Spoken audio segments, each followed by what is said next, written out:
সুপ্রিয় দর্শক, আমি অশোক। আমি এই মুহূর্তে চলে এসেছি সপ্তযোগ আশ্রম, দেখতে পাচ্ছেন, এবং আমার সাথে যোগীরাজ দাঁড়িয়ে আছেন, মহারাজজি দাঁড়িয়ে আছেন। মহারাজজির সঙ্গে আমরা ভিতরে ঢুকবো এবং এই সপ্তযোগ আশ্রমটা আপনাদেরকে পুরোটা ঘুরিয়ে দেখাবো।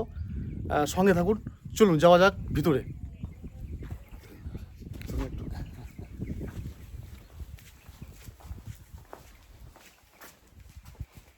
আমরা ঢুকছি সপ্তযোগ আশ্রম। এই আশ্রমের ভেতরে আমরা পুরোটাই আপনাদেরকে ঘুরিয়ে দেখাবো। মহারাজজি আমাদের সঙ্গে নিয়ে পুরো আশ্রমটা ঘুরিয়ে দেখাবো আপনাদেরকে। আপনার সঙ্গে থাকুন, ভিডিওটি প্রথম থেকে শেষ পর্যন্ত দেখুন।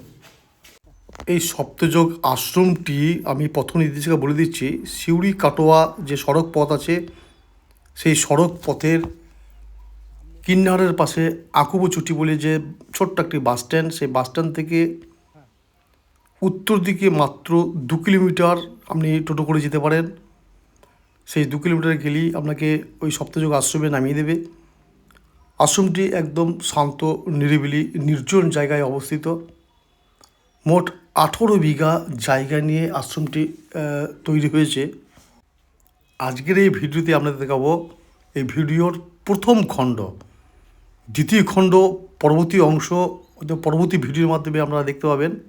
অতএব সঙ্গে থাকুন। এই যৌগিক হাসপাতালে আপনি বিভিন্ন রোগের চিকিৎসা করাতেও আসতে পারেন। মহারাজ ফোন নাম্বার এবং তার যোগাযোগ নাম্বার সমস্ত কিছু এখানে দিয়ে দেওয়া হবে। আপনি মহারাজের সঙ্গে যোগাযোগ করতে পারেন। এই হাসপাতালে কোনো রকম ওষুধ ছাড়াই আপনার বিভিন্ন রোগের চিকিৎসা করানো হয়। মহারাজজির সঙ্গে কন্ট্যাক্ট করুন, যোগাযোগ করুন, ওনার সঙ্গে কথা বলুন। ঠিক। তো এটা নতুন একটা রুম। এখন এটা কাজ একটু বাকি আছে। এসি বসিয়ে গেছি এবং এটা ইলেকট্রিকের কাজ প্রায় সম্পন্ন। এবার জানলার পর্দা টর্দা মানে রেস্ট বা গেস্ট রুম। এটা একটা গেস্ট রুম হবে। স্পেশাল এক্সক্লুসিভ কোনো গেস্ট, বাইরের কোনো ব্যক্তি এলে পরে যদি এককভাবে থাকতে চান, হ্যাঁ, তাদের জন্য এটা। আর এটা হচ্ছে বাথরুম হচ্ছে এখানটা। এটা এখন একটু কমপ্লিট হয়নি, মানে সেটিংগুলো এসছে, এবার সেটিংগুলো হয়ে যাবে। এর পুরো লাইটের ব্যবস্থা হয়ে গেছে। এখানে থাকবে ফ্যান, বাথটাব, বেসিন, সিঙ্ক। কাজ চলছে। কাজটা এখন কমপ্লিট হয়নি। টাইলসগুলো বসে গেছে। ওদিকে লাইট, সব লাইটগুলো সব বসে গেছে। এসি বসে গেছে। কাজ একটু বাকি আছে।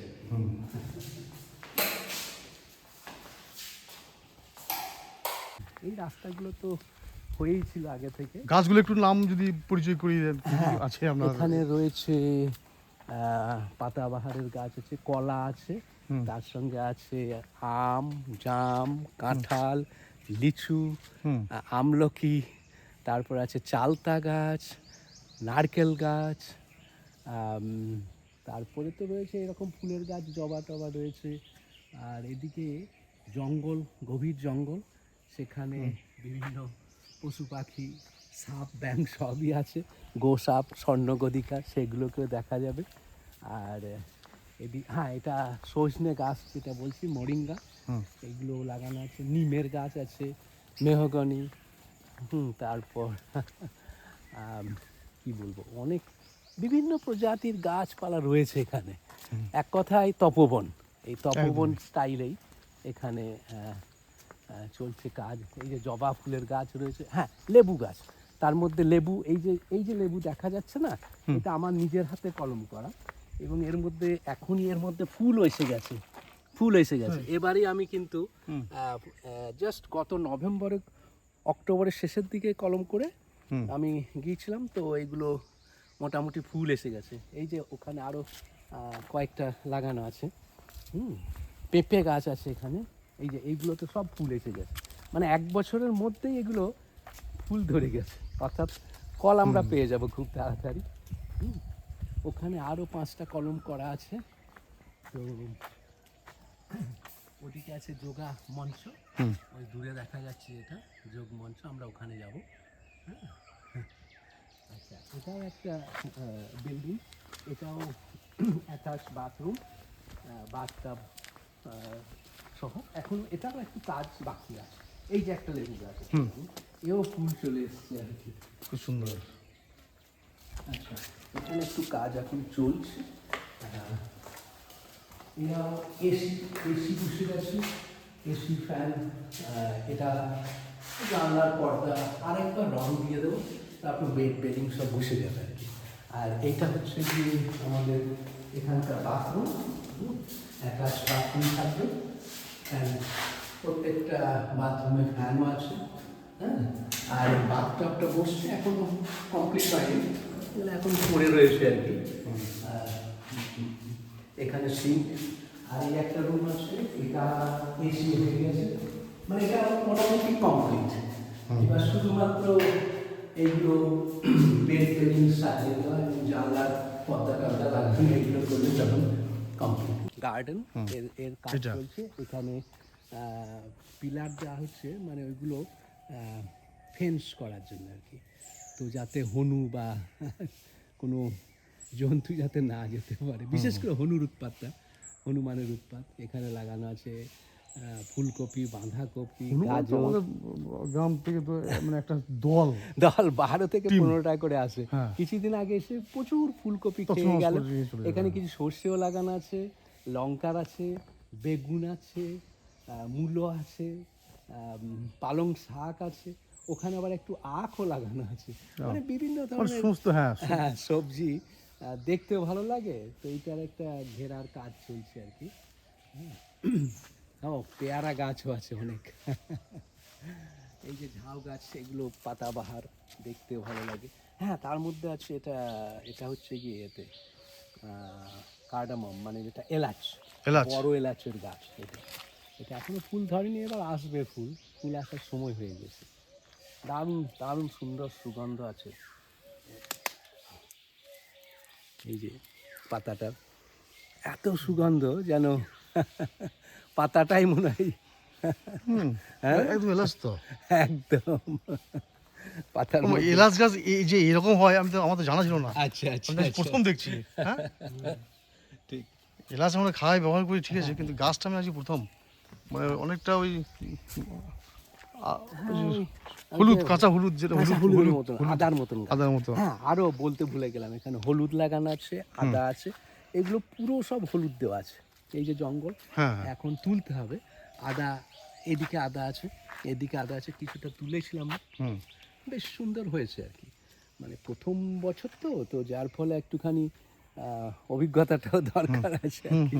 হ্যাঁ, আর এইগুলো সব স্ট্রিট লাইট দেওয়া আছে, কোনো অসুবিধা নেই, রাতের দিকে অটোমেটিক সিস্টেম করা আছে। এই যে আমি কলম করেছি, এগুলো নভেম্বরের দিকে কলম করে গেছি। এবার এগুলো ফুল ধরে গেছে। এই যে এখানে আছে 5টা গাছে করেছিলাম সব, এগুলো এবার কেটে এগুলোকে বসিয়ে দেওয়া হবে, ট্রান্সফার করা হবে, হয় পটে রাখা যেতে পারে বা মাটিতে গেঁথে দিলেও হবে। হ্যাঁ, পুঁতে দিলে। আমার সৌভাগ্য হয়েছে আজকে আমাকে পেয়ে গেছি। এটা হচ্ছে লিচুর গাছ। লিচু আসবে, গতবার একটু কম ছিল, তার আগে প্রায় 11 কেজির মতো লিচু হয়েছিল। তাই? একটা গাছে প্রচুর লিচু হয়। হ্যাঁ, এখানে আবার বাতাবি গাছ আছে, বাতাবি ভিতরে। তো এখন পরিষ্কার ক্লিন, পরিষ্কার পরিচ্ছন্ন একদম সবসময়। মানে এত গাছ, অথচ একটা গাছের পাতা পর্যন্ত সবসময় কোনো সময় পড়ে থাকে না, মনে হয় যে পরিষ্কার পরিচ্ছন্ন করে রাখা হচ্ছে। এই যে গাছের ডালপালা শুকিয়ে যায় তো কাটা হয়, এগুলো আবার জ্বালানি হিসেবে ব্যবহার হয়, অনেককে দিয়ে দেওয়া হয়। তো এইভাবেই কাজ চলছে। আর এর সামনে দেখা যাচ্ছে যোগের হল, যেখানে যোগ চর্চা আমরা করি এখানটাতে। গত করোনার পর থেকে একটু ডিস্টার্ব আছে, লোকজন আসা যাওয়া কমে গেছে একটু। আর আমি বাইরে থাকার কারণে অনেকে আসতে পারেন না আর কি। তো যখন আসি তখন চর্চা শুরু হয় এখানে। জুতো খুলি। হ্যাঁ, ঠিক আছে, এখানে এসে খোলা।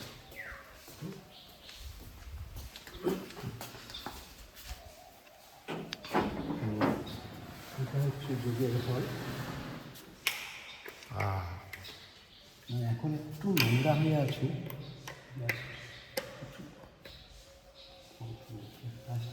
এদিকে রয়েছে ভগবান বুদ্ধের, মানে এগুলো কংক্রিট, মানে এটা সিমেন্টিং করে করা আছে আর কি, সিমেন্ট একদম পার্মানেন্ট। এদিকে ভগবান বুদ্ধের স্ট্যাচু, আর ওদিকে রয়েছে গণেশ।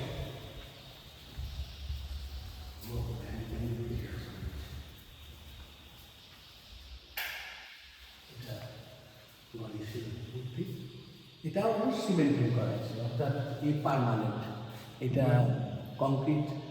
মানে এখানকার শিল্পী? হ্যাঁ, আমারই নিজের ভাইপো পরেশ ভট্টাচার্য, ও করেছে এই মূর্তিগুলো, খুব সুন্দর। এই বহু বিদেশের লোক এসছে, তার ছবি তুলে নিয়ে গেছে, প্রচণ্ড মানে ভালো লাগে বলে এটা। গুরু ভজরে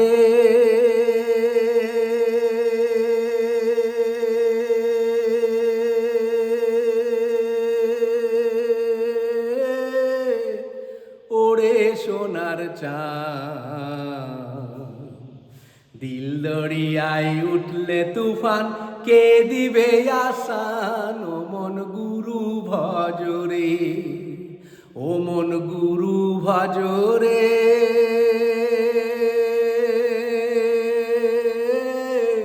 ওরে সোনার চাঁদ, দিল দরিয়ায় উঠলে তুফান, কে দিবে আসান, ও মন গুরু ভজরে।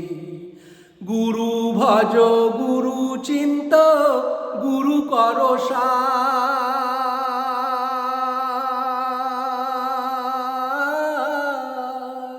গুরু ভজ গুরু চিন্ত, গুরু কর সার। গুরু বিনা এই ভুবনে, গুরু বিনা এই ভুবনে, গুরু বিনা এই ভুবনে, বন্ধু নাই রে আর, ও মন গুরু ভজরে, ও মন গুরু ভজরে। ওরে সোনার চাঁদ, দিল দরিয়ায় উঠলে তুফান, কে দিবে আসান, ও মন গুরু ভজরে। ভাই বলো বন্ধু বলো, কেউ তো কারো নয়।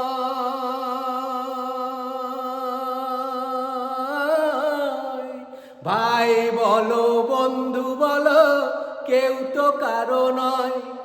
দু চার দিনের দেখা শোনা, দু চার দিনের দেখা শোনা, দু চার দিনের দেখা শোনা, পথের পরিচয়, ও মন গুরু ভজরে, ও মন গুরু ভজরে। ওরে সোনার চাঁদ, দিল দরিয়ায় উঠলে তুফান, কে দিবে আসান, ও মন গুরু ভজরে। এই দেহ দরিয়ার মাঝে কতই করো খেলা,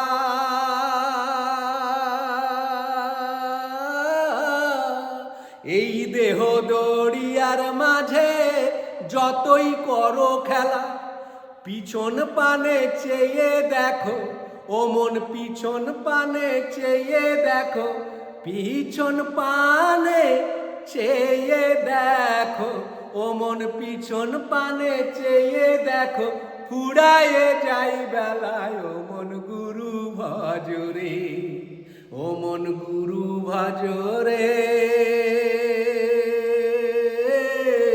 ওরে সোনার চাঁদ, দিল দরিয়ায় উঠলে তুফান, কে দিবে আসান, ও মন গুরু ভজরে, ও মন গুরু ভজরে, ও মন গুরু ভজরে। সাধু সাধু সাধু। ধন্যবাদ।